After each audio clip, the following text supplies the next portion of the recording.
79 সংখ্যক উজান বৰবৰী ৰাস মহোৎসৱৰ এই অনুষ্ঠানৰ লগতে সংগতি ৰাখি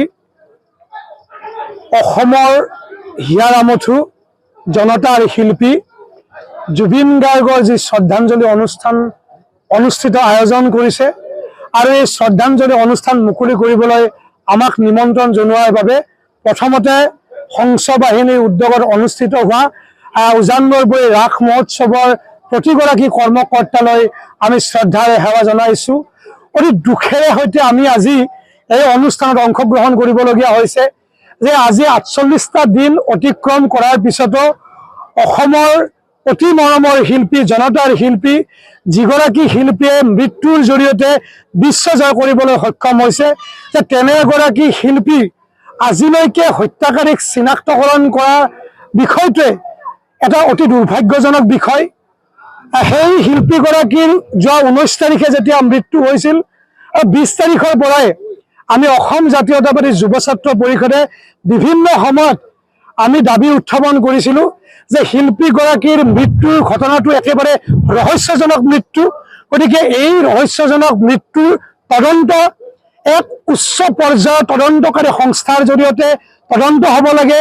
ই CBI হওক বা NIA হওক এই তদন্তকাৰী সংস্থাৰ দ্বাৰা তদন্ত হ'ব লাগে।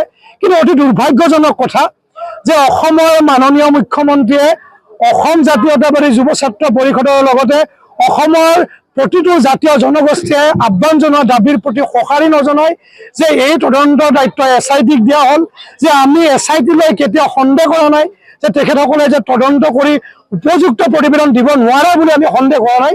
কিন্তু ক'ৰবাত নহয় ক'ৰবাত আমি দেখিছোঁ যে তদন্তৰ গোটেই প্ৰক্ৰিয়াটোৱে আচলতে হুহুকা বিচৰা হৈছে যে তদন্ত যিধৰণে আগবাঢ়িব লাগিছিল, যিধৰণে প্ৰাথমিক পৰ্যায়তে তাৰ্চেম মিত্তলক এই SITয়ে নিমন্ত্ৰণ কৰিব লাগিছিল তদন্তৰ কাৰণে তেওঁক মাতিব লাগিছিল, কিন্তু SITয়ে তদন্তৰ কাৰণে তাৰ্চেম মিত্তলক নামাতি জুবিন গাৰ্গে কোনখন হোটেলত ভাত খাইছিল, কোনখন ৰেষ্টুৰেণ্টত চাহ খাইছিল, এই ধৰণৰ কিছুমান তদন্তৰ লগত জড়িত কিছুমান বিষয়ে কিন্তু আমাক ক'ৰবাত নহয় ক'ৰবাত সন্দেহ হৈছে আমাৰ যে আচলতে প্ৰকৃত শিল্পীগৰাকীক ন্যায় দিয়াৰ ক্ষেত্ৰত যে ক'ৰবাত নহয় ক'ৰবাত ত্ৰুটি বিচ্যুতি হয়তো হ'ব পাৰে। কিন্তু পৰৱৰ্তী পৰ্যায়ত মাননীয় মুখ্যমন্ত্ৰী মহোদয়ে স্পষ্টভাৱে ক'লে যে শিল্পীগৰাকীক হত্যা কৰা হৈছে। এতিয়া অসম জাতীয়তাবাদী যুৱ ছাত্ৰ পৰিষদে নহয় সমগ্ৰ ৰাইজৰ এটাই দাবী যে যদিহে শিল্পীগৰাকীক হত্যা কৰা হৈছে তেতিয়াহ'লে প্ৰকৃত হত্যাকাৰীক চিনাক্তকৰণ কৰি যেতিয়ালৈকে দৃষ্টান্তমূলক শাস্তি দিয়া নহয় তেতিয়ালৈকে অসম জাতীয়তাবাদী যুৱ ছাত্ৰ পৰিষদৰ নহয় যে অসমৰ জনসাধাৰণে যি ন্যায়িক যুদ্ধ ডিজিটেল যি আন্দোলন আৰু লগতে যি ৰাজপথৰ আন্দোলন এই আন্দোলন অব্যাহত থাকিব। আৰু আমি আশা কৰিম যে মাননীয় মুখ্যমন্ত্ৰী মহোদয়ে এই বিশ্ব জয় কৰা মৃত্যুৰ জৰিয়তে বিশ্ব জয় কৰা শিল্পীগৰাকীৰ ন্যায় দিয়াৰ ক্ষেত্ৰত যাতে এটা শতাংশ কৃপণালি নকৰে এই কথাটো অসম জাতীয়তাবাদী যুৱ ছাত্ৰ পৰিষদৰ দাবী। আৰু যদি আমি দেখোঁ যে এই শিল্পীগৰাকীক ন্যায় দিয়াৰ ক্ষেত্ৰত বিভিন্ন ধৰণৰ এটা জটিলতাৰ সৃষ্টি হৈছে তেতিয়াহ'লে অসম জাতীয়তাবাদী যুৱ ছাত্ৰ পৰিষদৰ নহয় যে সমগ্ৰ অসমবাসীৰ কিন্তু প্ৰত্যাহ্বানৰ সন্মুখীন হ'বলৈ চৰকাৰ কিন্তু সাজু থাকিব লাগিব।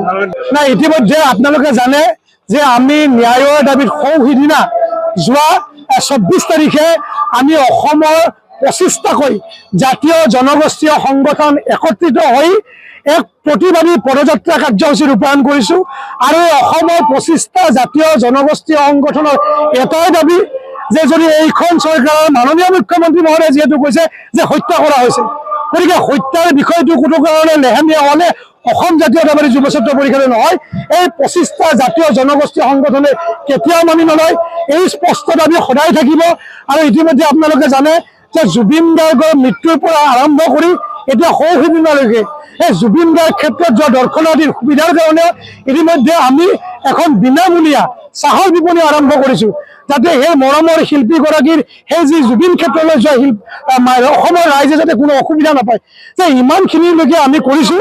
গতিকে এতিয়া স্পষ্ট কথা যে ন্যায় দিয়াৰ দায়িত্ব চৰকাৰৰ। কিন্তু যদি চৰকাৰে ভাবে যে শিল্পীগৰাকীৰ এই যিবিলাক বিষয় যে ন্যায় দিয়াৰ নামত যদি কেতিয়াবা কাৰোবাক যদি গিনিপি সজোৱা হয়, ন্যায় দিয়াৰ নামত যদি 17 ডিচেম্বৰৰ পৰিৱৰ্তে এই যদি 26 17 ডিচেম্বৰ হয়, এই কথাটো কিন্তু কেতিয়াও মানি নলয়। ইয়াৰ আগত কিন্তু উদাহৰণ আছে যে আমাৰ অসমৰ সংবাদ ক্ষেত্ৰখনৰ এক নক্ষত্ৰ পৰাগ কুমাৰ দাসৰ ক্ষেত্ৰতো কিন্তু এই যিটো তেওঁৰ যিটো মৃত্যুৰ ৰহস্য আজিলৈকে কিন্তু ৰহস্য হৈ থাকিল যে প্ৰকৃত তথ্যৰ অভাৱত সেই পৰাগ দাসৰ কিন্তু প্ৰকৃত হত্যাকাৰীক চিনাক্তকৰণ কৰা নহল।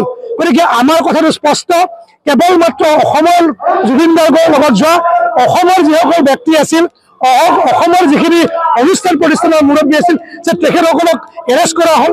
কিন্তু ছিংগাপুৰত যিসকল এই অনুষ্ঠানটোৰ আয়োজন কৰিছিল, ইয়থ পাৰ্টি যিবিলাকে অৰ্গেনাইজ কৰিছিল, যে ইয়থ পাৰ্টিৰ লগত জড়িত ব্যক্তিক কিন্তু এজনকো কিন্তু আজিলৈকে এৰেষ্ট কৰা নহল।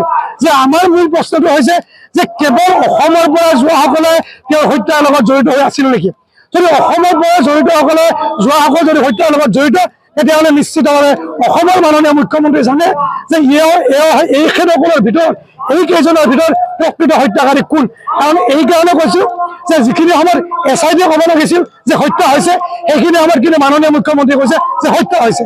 এতিয়া আমাৰ মুখ্যমন্ত্ৰীলৈ আহ্বান, এই পবিত্ৰ উজানবৰবাৰী ৰাজ মহোৎসৱৰ এই ধৰ্মীয় আধ্যাত্মিক স্থানৰ পৰা আমাৰ আহ্বান যে অসমৰ মাননীয় মুখ্যমন্ত্ৰী মহোদয়ে প্ৰকৃত হত্যাকাৰী কোন এই কথাটো স্পষ্ট কৰি দৃষ্টান্তমূলক শাস্তি দিয়ক। অন্যথাই কিন্তু 26 নিৰ্বাচনৰ সময়ত সমাগত অসমৰ জনসাধাৰণে উচিত প্ৰত্যুত্তৰ দিবলৈ আজি কিন্তু মন বান্ধিছে। যিকোনো খবৰৰ বাবে যোগাযোগ কৰক 7099017330 লগতে 7099017110 নম্বৰত।